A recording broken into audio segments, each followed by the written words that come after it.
This meeting's called to order. Welcome to the regular meeting of the Board of Directors of the Vallecitos Water District for Wednesday, November 2nd, 2022 at 5 p.m. at the district office. First off is Pledge of Allegiance. Could I ask AGM Gumpel to lead us in the pledge? Ready? Begin. I pledge allegiance to the flag of the United States of America and to the republic for which it stands, one nation, under God, indivisible, with liberty and justice for all. Thank you.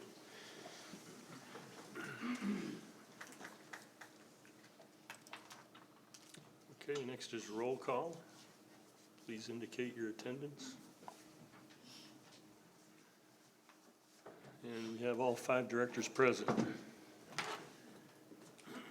Next is additions to the agenda. I have no proposed additions, so we'll move on to adoption of this evening's agenda. Move to approve. Second. Been moved by Director Hernandez, seconded by Director Pennick to approve tonight's agenda. Please vote.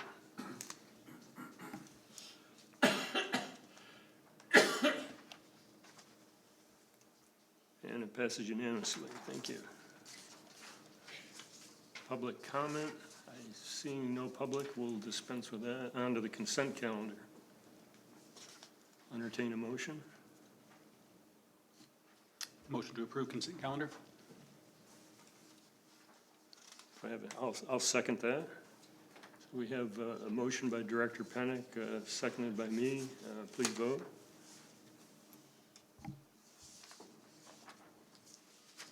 And it passes unanimously. Thank you.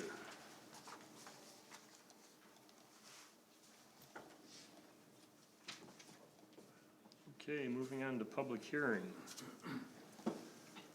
Item 2.1 is public hearing. This is continued from October 19th, 2022. Board of Directors meeting. Consider adopting resolutions of necessity for the acquisition of easement interests in 1, assessor's parcel numbers 228-360-43 and 2, APNs 228-370-38 and 228-370-04 for the Montiel Lift Station Enforcement Replacement Project in San Marcos, California. In order to provide time for the district to continue property discussions with the owners, staff recommends this item be continued again to the regular board meeting scheduled for Wednesday, November 16th, 2022. And I'll entertain a motion to do that. Move to approve staff's recommendation to continue this item. Second. It's been moved by Director Sinella, seconded by Director Hernandez. Is there any discussion? Please vote.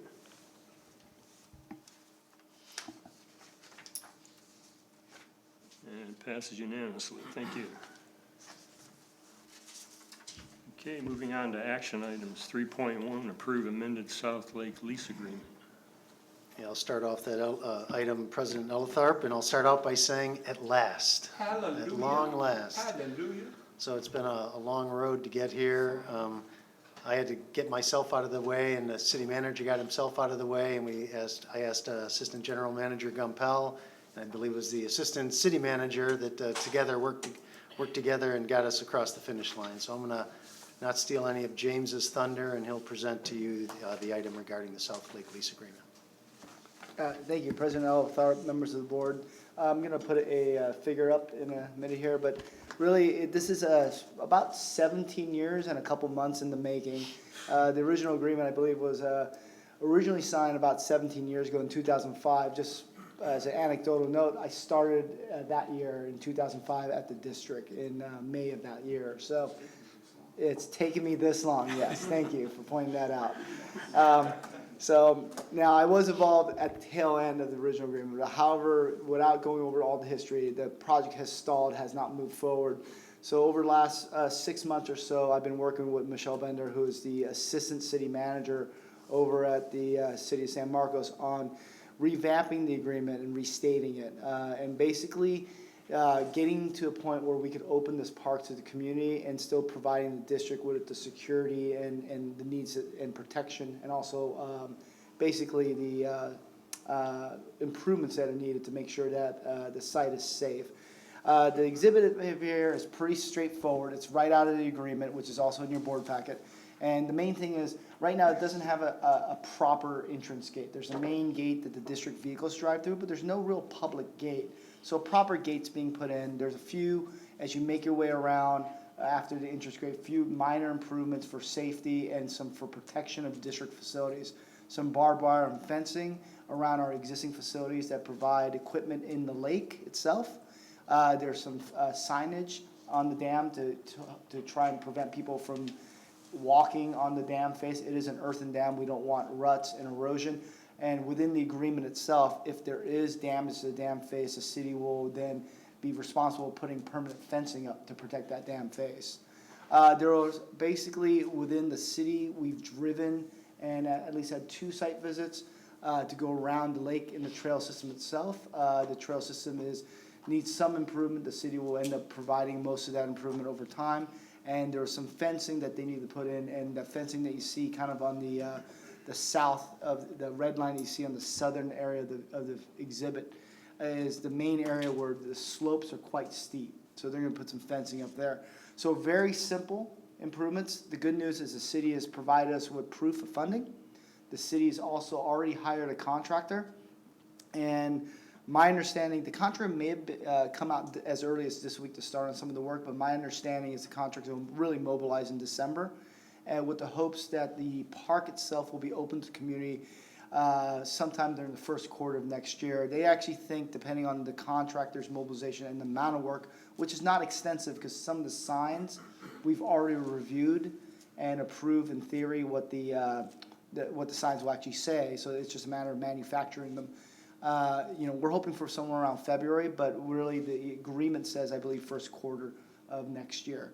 So at that point, we'll provide an update through the general manager on when the improvements are opening, and of course, prior to any type of actual opening of the facility. With that, if there's any questions, I'd be happy to answer. Okay, any questions? Director Boyd Hodgson. If there is fencing put up to restrict walking along the dam, is there a contiguous route along the trail system all the way around the lake? Yes, there is. There's a trail on top of the dam, and it's just mainly the fencing would be keeping people off the slope of the dam Gotcha. itself. Thank you. Director Hernandez. James, I want to thank you. 17 years in the making, at least 3 plans. At least twice the city's come and told us about all the good things they're going to finally do. And finally, they've got something done. So I appreciate your diligence. Thank you. And we'll wait until now, February, for the damn thing to get open. First quarter of next year. I've got a question. And looking at the lease agreement, it made me wonder, is the property currently covered by Aqua JPIA property insurance? Yeah, I believe it is, and the city's insurance that they're going to provide will take care of all the recreational activities. So the district's still responsible for the dam and the structure of the dam and any improvements of the dam itself. So insurance on the dam itself, is that covered by Aqua JPIA? It is. Okay. It's part of our listed assets. And have we coordinated with them on this arrangement? It seems to me like there should be some coordination. Yeah, yes, Director Althorp, I've actually been in contact with Aqua going through this. They were also involved originally in the original agreement, so it wasn't much difference. And basically, the big difference for the district is once you open this body of water to the public, there is a different level of insurance needs, but the city is covering that. Right. Okay, thank you. Any other questions? Well, the same questions. Insurance, the city's covering that, but we're named, we're still, there's still a liability there. When you got a body of water with a bunch of kids running around. What kind of activity? Is it biking, walking, fishing? We're not having, there's no boats or anything right out there. What are the level activities that can So happen out it's mainly hiking, and there will be future fishing. There's also, there's no plan yet, but if within the agreement itself, if there's future improvements, which is a possibility a dock, some fishing elements included, Then the city will come back with those for staff to review, and then it'll come back to the board to review prior to those approvals. So this initial improvement is really what you see here, which will allow mainly hiking and access to the lake. No swimming, no boating, but in the future, there may be something additional added, and that has to be submitted to the staff and to the board. Good job. No, I'm like Director Hernandez, I'm excited. Good job. Amen. I know. 17 years, man, you were just a kid then. Director Snow? Yeah, I'll just echo what everybody else has said. Thanks, James, for pushing this past the finish line for us. A little disappointed that it's gonna take a few more months, but I guess if we've waited 17 years, we can wait 3 more months. Definitely appreciate it. I know just being out and about in the community over the last, this entire year, one of the things that makes San Marcos so special is our open space and our trail systems and our parks and recreational opportunities. And this is certainly going to be quite the community benefit and amenity, and I'm looking forward to it opening up. So thank you. Okay. And President Eltharp, I would add that as we get closer to the opening date, we'll coordinate with the city to have some kind of an event, so that it won't go unnoticed. It's a little premature at this point. And are we set to take all the credit, or? That's up to you. Okay. All right, well, we have a staff recommendation. I'll entertain a motion. Move. Second. Okay, it's been moved by Director Hernandez, seconded by Director Boyd Hodgson to approve staff's recommendation to approve the draft amended South Lake Agreement. Please vote.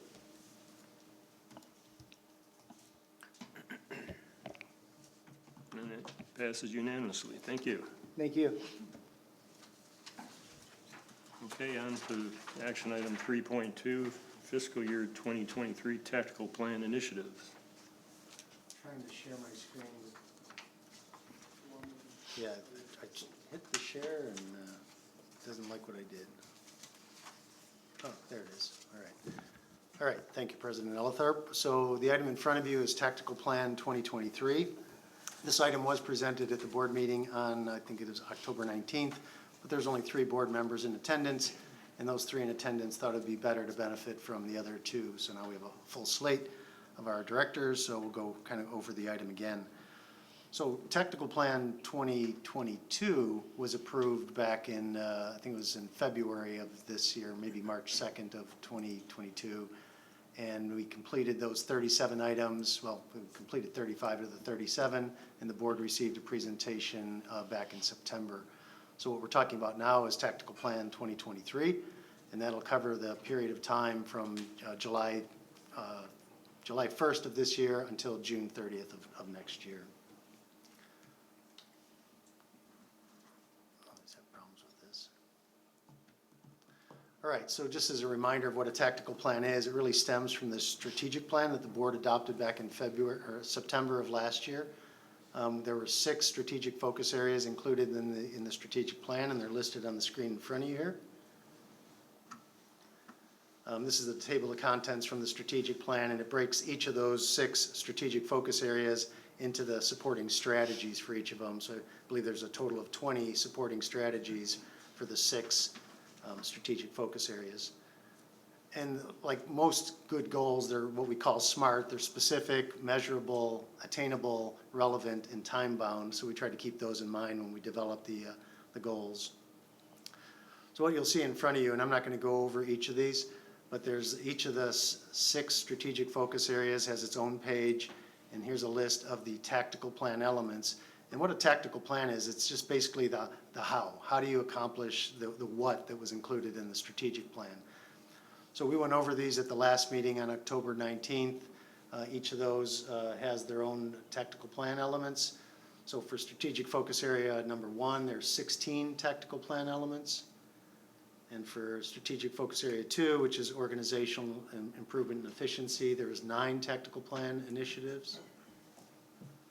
Strategic focus area 3 is workforce excellence, and there's 14 tactical plan initiatives proposed in 2023. Strategic focus area 4 is fiscal responsibility, and we have 16 tactical plan initiatives. And number 5 is public information and outreach. They have 6 tactical plan initiatives, and actually it's up to 8. At the last meeting, Director Boyd Hodgson recommended 3 additions. So there's 2 additions in here. So number 5 on the list, which we titled Establish Bill Consolidation Best Practices, was recommended by Director Boyd Hodgson, and we've included it.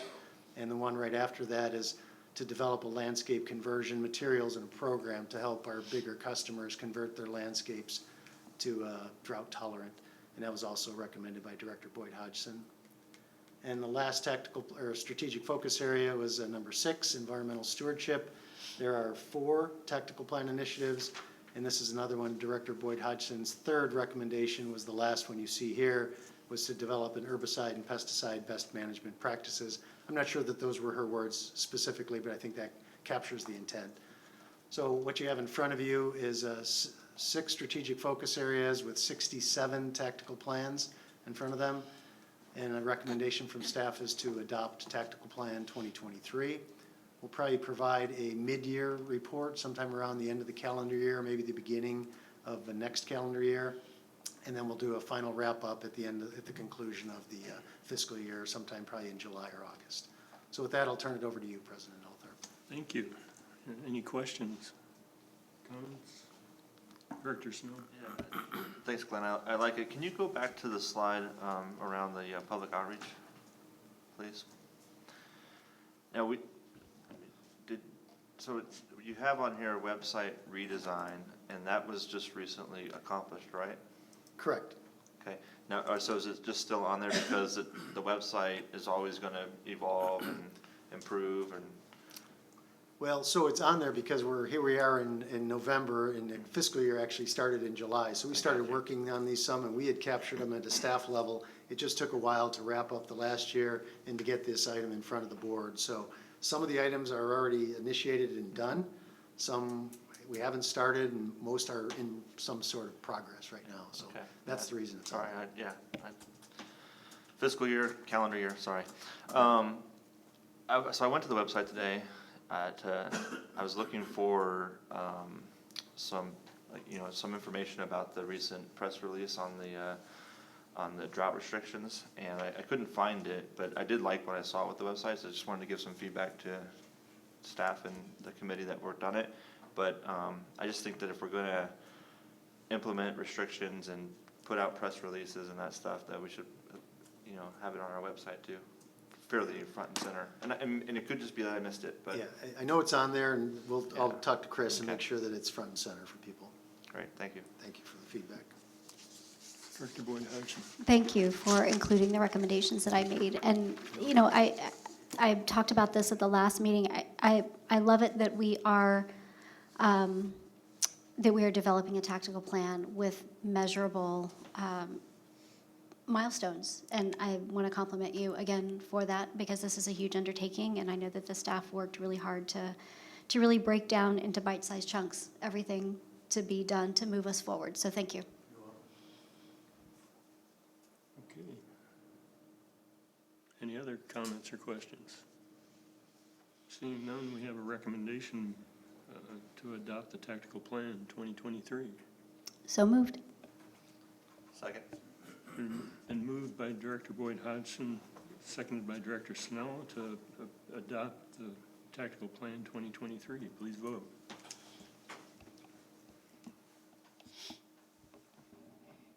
And it passes unanimously. Thank you.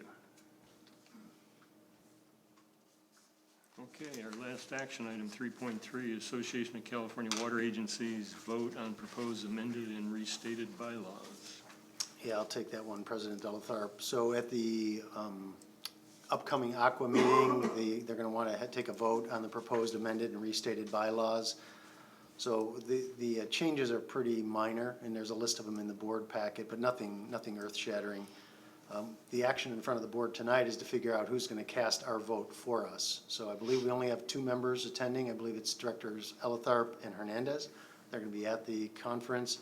And we have to submit a form by November 23rd indicating who's going to be casting our ballot. So that's the item in front of the board tonight, to determine who's going to be casting that, and then designate an alternate as well in case the primary voter cannot attend. All right, should we open up the debate on that? This could get ugly. I would defer to my fellow director to cast a vote, and I would be happy to be the alternate. I'll be happy to do that. I'll be there for sure, so, yes. So do we need to vote on that? I don't know. I think it's pretty clear. If the board's okay with that level, we'll include Director Hernandez as the primary and Director Elitharp as the alternate on this form we submit to Sounds good. Aqua. Don't let us down, Jim. That's right, a lot of It's a heavy pressure. burden to carry, I know. Vote your conscience. Okay, that ends our action items, so we're on to reports. We're going at light speed here. Yeah, say nothing for me other than good luck to all candidates running in the election next Tuesday. That's it. Okay, District Legal Counsel. Just two items. There were invites that were sent out for the dinner or the desert. Even if you're not attending, you're welcome to drive out to the desert for dinner on BBK on Wednesday night. The second item I wanted to report on was the SB 1439. This is an amendment to the Levine Act, which is part of the Political Reform Act. It previously only applied to non-elected members of boards where they are appointed, and it deals with conflicts of interest in connection with campaign donations. And so the Levine Act has now been amended, and it will apply to all elected folks after January 1st. And it prohibits electeds from accepting campaign donations in excess of $250 and then voting on some entitlement, contract, et cetera, for someone who provided the campaign donation. It provides alternatives. If an action comes up and you want to return the donation, you can do that to allow you to vote on it. It also includes language. It's a trailer, so if you vote approving a contract, there's a trailer period where you cannot accept a donation in excess of $250 from that applicant. So it kind of changes the landscape on campaign donations, which had not historically been treated as conflict of interest. And we're happy to provide more detail. There was a BBK alert that went out on this subject that I can make sure is distributed to all of you, explaining the rules. So happy to answer questions. Director Hernandez. So they're changing now, presently for districts, water districts at least, we have a $4,900 limit. Did I understand you to say they're removing that to $250? The $250 applies to campaign contributions, not. Right. Yeah. So Well, we have a $4,900 limit on campaign contributions presently. well, that's your limit on campaign contributions. This only applies to, it sets a limit on the amount you can receive from someone and then vote on. So if I gave you $251 as a campaign donation and then I've got a contract in front of the board, Right. you have to recuse yourself. Very good. Okay, So thank you. that's the impact of this new amendment to the Okay. Levine Act. So. Thank you. Any other questions? Okay. Moving on to San Diego County Water Authority. We had our October board meeting on October 27th. Just two items to note as far as action items. The board approved the Financial Strategy Work Group's recommendation to amend the permanent special agricultural water rate calculation methodology. And this enables agencies participating in PSAR, that's the acronym, gives them the ability to prescribe how their local supply is allocated under the program.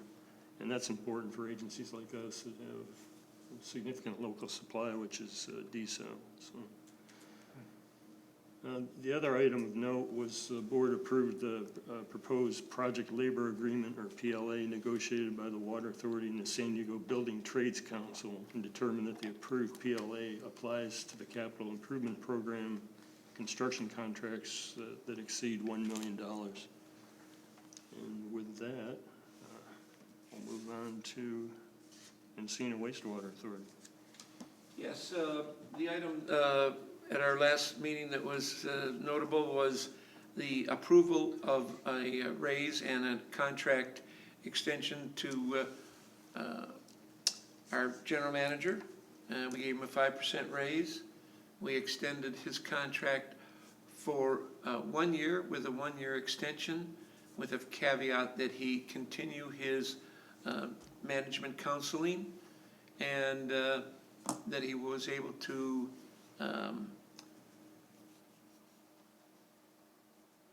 cash in on $300 worth of vacation pay and/or sick leave or whatever, but only up to 300. Hours, not dollars. What's that? Hours, not dollars. Hours, thank you, very much, hours. Yeah, because it's gonna be many more hours than that. And that was most notable. Nothing else to add to that. Okay. Next is standing committees. I think we had at least one. Yeah, engineering committee had a meeting. The engineering committee actually went over the technical plan. That was one of the big ones. Okay. Any other standing committees? No, the legal and legislative committee's gonna have its first meeting of the year tomorrow. Okay. Oh, boy. Squeeze it in here Yeah, before the end and of the so year. we're gonna be discussing the upcoming RFP for our legal services, Good. so stay tuned. Okay, moving on to directors' reports on meetings, conferences, and seminars attended. Anything? Oh, go ahead. I apologize, I have to look at my phone. So I attended a One Water Alliance Council call. They have them every month. And this one was interesting. It focused on the response to the disaster in Jackson, Mississippi. Some of the things that they discussed that really stood out to me that I thought, and I've raised this with General Manager Pruitt, because I had questions about them, is first of all, this was the very first federally declared water disaster, what happened in Jackson, Mississippi, which doesn't seem possible, but it was the very first federally declared water disaster.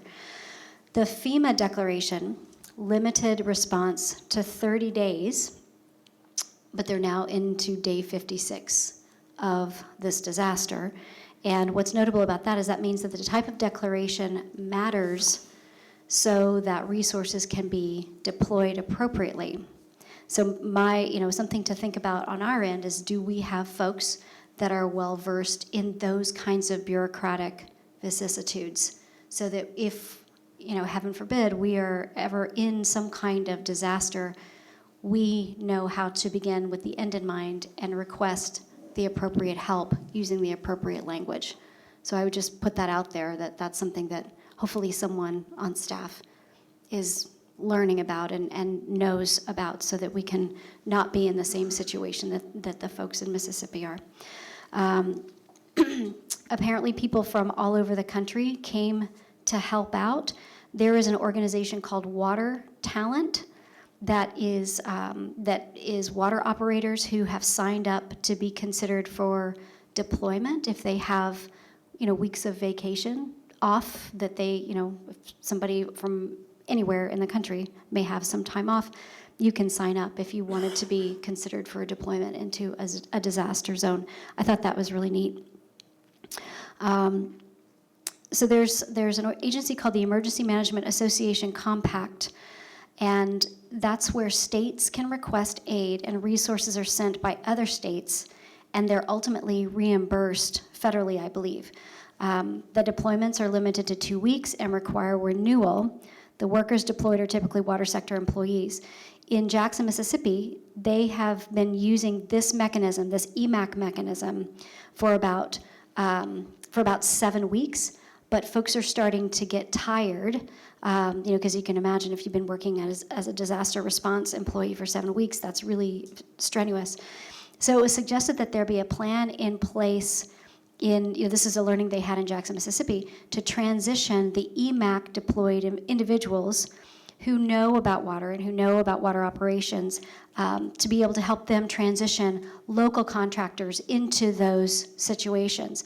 And again, thinking about, thinking about our situation, if we were ever in some kind of situation like this and we, needed help from skilled labor outside of what we had, and it lasted for longer than, 5 weeks, 6 weeks, 7 weeks, that there would probably need to be some kind of disaster response plan in place to try to help facilitate a transition back to local contractors.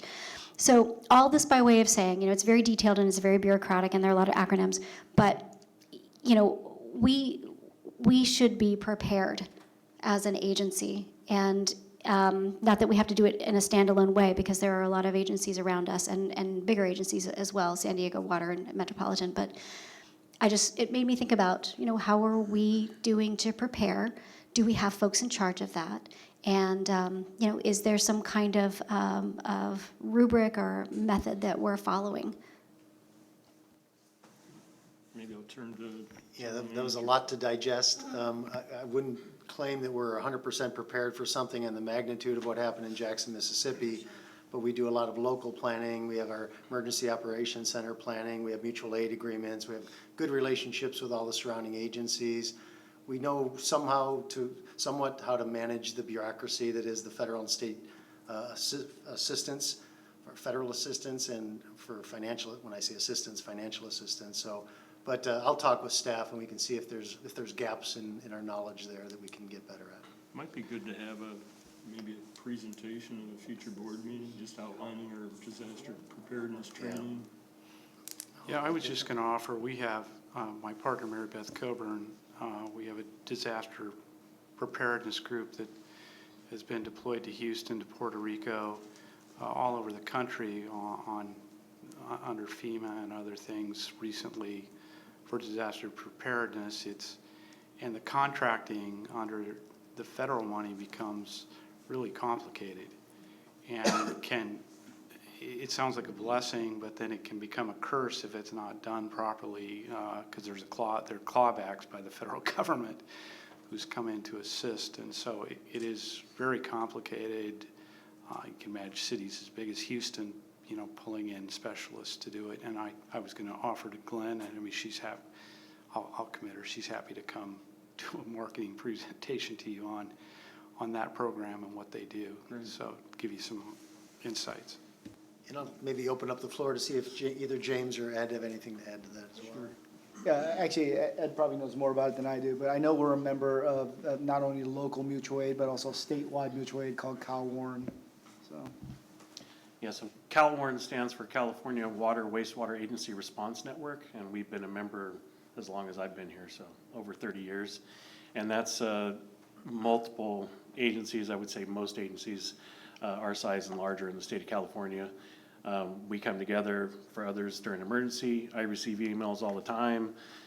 We've helped out recently an agency in Orange County. They needed a large steel pipe that nobody had. We did. They came down, picked it up, kind of saved their bacon. So we're a member of that. American Water Works Association, we're involved with that as well quite heavily. So locally and regionally and throughout the state, we've been involved for many years on this type of an organization. Okay. Any other meetings or conferences? No? Moving on to director's comments and future agenda items. Director Hernandez. I wonder if the policy committee can take a look. I don't know the specific number, but it has to do with the requirement of our sewer water study for everybody. I've had a couple of instances there recently where it seems over the top for in both of these issues, both of these projects already had a water meter, already had hooked up to sewer, but because they were adding another toilet, they were going to need plans to come through the water district. But they were required to do the $6,000 plus deposit for water and sewer study, and it just seemed to be there should be in the policy a way for those type of situations where they're not doing a lot, or it's only one meter in a sewer line that is already an existing area that we know has already been looked at, that we could waive that. Yeah, I think what Director Hernandez is referring to is there's an ordinance that says if there's a commercial development, regardless of the size, they have to do this water and sewer study. So I think that's what Yes. you're referring to. So that's kind of my recollection of is it's pretty black and white, right? So I mean, I think what you're suggesting is maybe let's take a look at it and see if there are some thresholds maybe that could be put in Yes. there or something like that. Yes, So thank you. we can put it on the list of ordinances and policies that the policy committee is taking a look at. Thank you. Is that Vallecitos policy or is that a state policy? You know, it's a Vallecitos. Okay. It's a Vallecitos ordinance. It's an ordinance, right, James? I'm not 100%. Okay, I think it's an ordinance that requires it, but yeah, it's a local, it's our It's own. local, it's our own. Right, we have control over it. Yeah. All right, any other director comments? Seeing none, we're adjourned. Ah.